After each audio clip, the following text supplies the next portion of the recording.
Hi everyone, मैं आज बात करने जा रहा हूँ नए बिल्डर फ्लैट्स और रीसेल फ्लैट्स के बीच का डिफरेंस और which one is the best. और मेरे 3 साल के पर्सनल एक्सपीरियंस और रिसर्च के बिहाफ में everybody is confused which one to go after.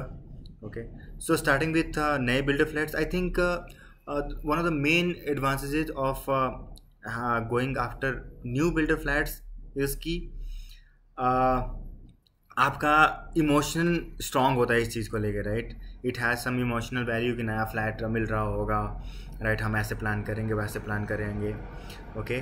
और मुझे खुद पर्सनली ऐसा लगता है कि इसलिए ही जाना चाहिए क्योंकि आपको इन्वेस्टमेंट करना है कहीं। If you have large sum of money with you, you are earning some good salary, और अगर आप चाहते हो कहीं भी कंक्रीट में इन्वेस्ट करें, तो I think it gives you lot of investment ROI, क्योंकि आप शेयर में इन्वेस्ट करते हो, कहीं और भी इन्वेस्ट करते हो, बट जितना कंक्रीट से इन्वेस्टमेंट बैक मिलता है उतना कहीं से नहीं मिलता। ओके, सो मुझे ऐसा लगता है कि लोग इसलिए नए बिल्डर फ्लैट्स में जाना चाहिए और जाते भी है, क्योंकि जो नए बिल्डर फ्लैट्स बन रहे होते हैं उस समय उसके आसपास के एरिया उतना डेवलप नहीं होते, बडिंग हो रहे होते हैं, राइट। और जब वो सोसाइटी बन के रेडी होती है, ठीक है, उसका बहुत ही हाई अप्रिसिएशन मिलता है। 15-20 लाख तो मिलते ही मिलते हैं। ओके, एंड ऑल्सो इसमें अगर रजिस्ट्री की बात किया जाए तो everything is taken care by the builders, CRM office, और आपको जस्ट पैसे देने उनके। ओके, बट जो चीज़ें जैसी दिखती है वैसी होती नहीं है। ओके, सो नए बिल्डर फ्लैट्स नया लग सकता है, but it can come with lot of complexities, okay, lot of hidden expenses for you। Okay, so मैं उसके बारे में थोड़ा बताना चाहता हूँ, क्योंकि जब आप नए बिल्डर फ्लैट्स खरीद रहे होते हैं, right, so there is a bit of urgency from you, okay, इधर फ्रॉम योर पेरेंट्स, इधर फ्रॉम योर फ्रेंड सर्कल के सब लोग इन्वेस्ट कर रहे हैं तो मुझे भी करना चाहिए। ओके, और उस पर अगर आप बिल्डर के पास जाते हो तो now believe me, their CRM offices have a highly trained professionals जो कि वहाँ पे बैठे हैं आपके माइंड वॉश करने को। ओके, वो लोग क्या बोलेंगे, फॉर एग्जांपल, कि हमारे पास ही प्रॉपर्टी क्यों खरीदना है आपको, राइट। वो आपको बताएंगे आपको क्या करना है, रादर देन कि आपको गिविंग ओपिनियंस कि आपको क्या डिसाइड करना है। कि मार्केट ऊपर नीचे हो रखा है, स्टैम्प ड्यूटी बढ़ने वाला है, इस एरिया का प्राइस बढ़ने वाला है, ये लॉन्च होने वाला है, वो लॉन्च होने वाला है। ओके, और वो बिल्डर उतना सही नहीं है, राइट। तो वो शुगर कोटेड वर्ड यूज करके आपको आपके डिसीजन को इन्फ्लुएंस करने की कोशिश करते हैं। ओके, सो ये it depends upon your wisdom कि आप कितने सॉर्टेड हो, राइट। उनके कितने बातों पर भरोसा कर रहे हो, कौन से बातों को खुद को रिसर्च करके आप अपना ओपिनियन ले रहे हो, राइट। ये एक आई विल से कि एक कॉन्स है, राइट। और जब आप एक नए बिल्डर फ्लैट्स खरीद रहे होते हैं, राइट, तो एट द सेम टाइम अगर आपके पास दूसरा घर ना हो तो आप रेंट पे रह रहे होते हैं। और बिलीव मी, जब आपका डिमांड लेटर, पहला डिमांड लेटर होता है, इधर 60 to 80% तो होता ही होता है। आप रजिस्ट्री में in stamp duty, GST, registration charges, आप काफ़ी पैसे खर्च कर रहे होते हो, टोकन मनी दे रहे होते हो, रेंट दे रहे होते हो, EMI भी अच्छा खासा 80% पे EMI आ रहा होता हो, ओके, और अदर एक्सपेंसेज हो, ठीक है। This is one big thing to think about. Okay, और ये अगर आपको इसके बाद भी अगर आपको घर मिल भी जाए, तो जब आपको हैंडओवर हो रहा होता हो, उस समय आपके पास एक हेवी मेंटेनेंस चार्ज लेते हैं बिल्डर्स। ओके, वो लोग बोलेंगे कि मुझे 3 लाख 4 लाख, डिपेंडिंग अपॉन कितना अमेनिटीज़ है आपके सोसाइटी में, कितना और भी कितना बड़ा सोसाइटी है, वो लोग बोलेंगे मैं 2 से 3 साल, जब तक आपकी सोसाइटी फॉर्म नहीं होती, मैं मेंटेन करूँगा। ओके, और जो भी होगा आपको रिटर्न मिल जाएगा, ठीक है। ये एक अलग चीज़ होती है। और जब आप मूव इन हो रहे होते हो इतने हेवी चार्ज देने के बाद, तो आपको एक खाली घर मिलता है। ओके, खाली घर मिलने के बाद आपको फ्रेश स्टार्ट करना होता है, from your curtains, from your furniture, okay, basics necessities. और अभी तो इंटीरियर का ट्रेंड है, उसमें 15-20 लाख तो लगते ही लगते हैं।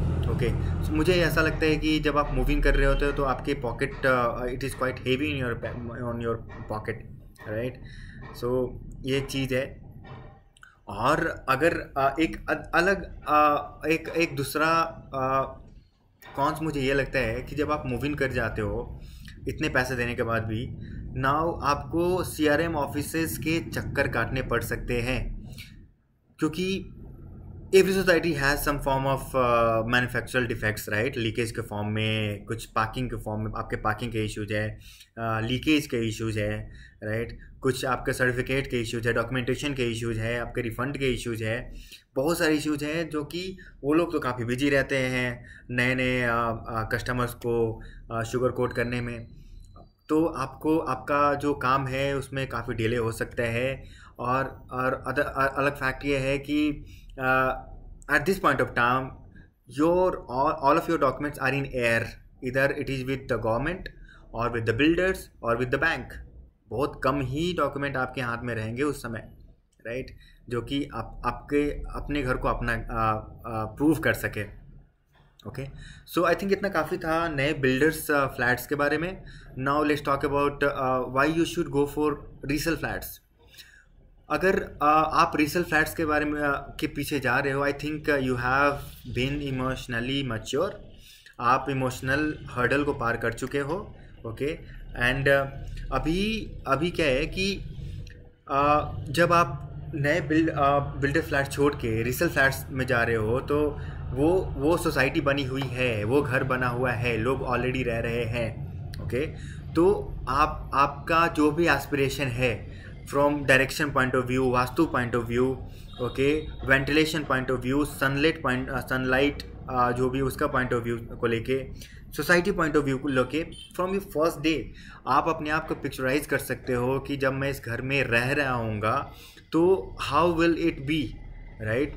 सो सबका एस्पिरेशन होता है कि अच्छी सोसाइटी में रहे। अगर आप नए बिल्डर फ्लैट खरीद रहे हो तो आपको ज़्यादा आइडिया नहीं मिलेगा, राइट। आपको नहीं पता होगा कौन कौन से लोग और भी घर बुक कर रहे हैं।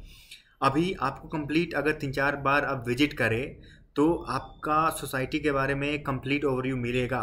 ये सोसाइटी का वाइब क्या है, कौन कौन से लोग रह रहे हैं, उनका बिहेवियर क्या है, राइट, अमेनिटीज़ क्या है, ठीक है। आपको बिल्डर्स के थ्रू कुछ भी करने की ज़रूरत नहीं है। You will have to deal with only owners. और उनका मॉनेटरी एडवांटेज एक ही एम नहीं होता, उनको बेचना होता है। इधर they are upscaling their property और समथिंग एल्स, बहुत सारे रीजंस हो सकते हैं। तो इसका आप बहुत ज़्यादा निगोशिएशन कर सकते हो, राइट। तो एक ये बेनिफिट है, राइट।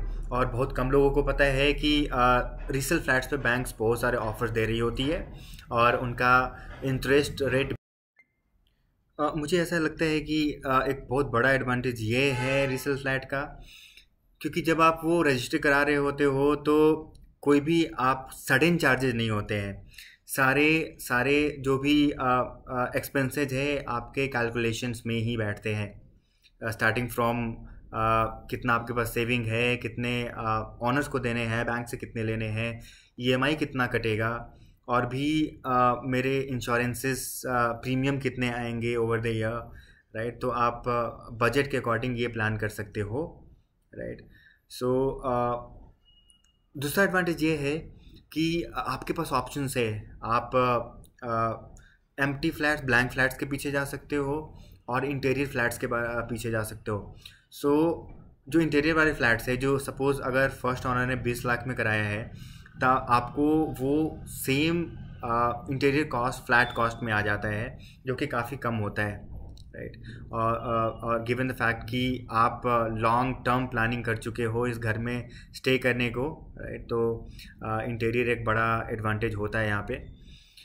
और आपके सारे दस्तावेज़ जो कि आपके घर को आपका बनाते हैं, starting from index 2, position certificate, parking certificate और भी ज़रूरी दस्तावेज, sale deed, agreement paper, everything is in your hand, right? So इतने सारे बेनिफिट्स हैं, राइट? सो आई थिंक मैंने सारा पॉइंट्स कवर कर दिया है, और होपफुली ये आपके डिसीजंस को एफिशिएंटली लेने में बहुत ही हेल्प करेगा। Thank you very much.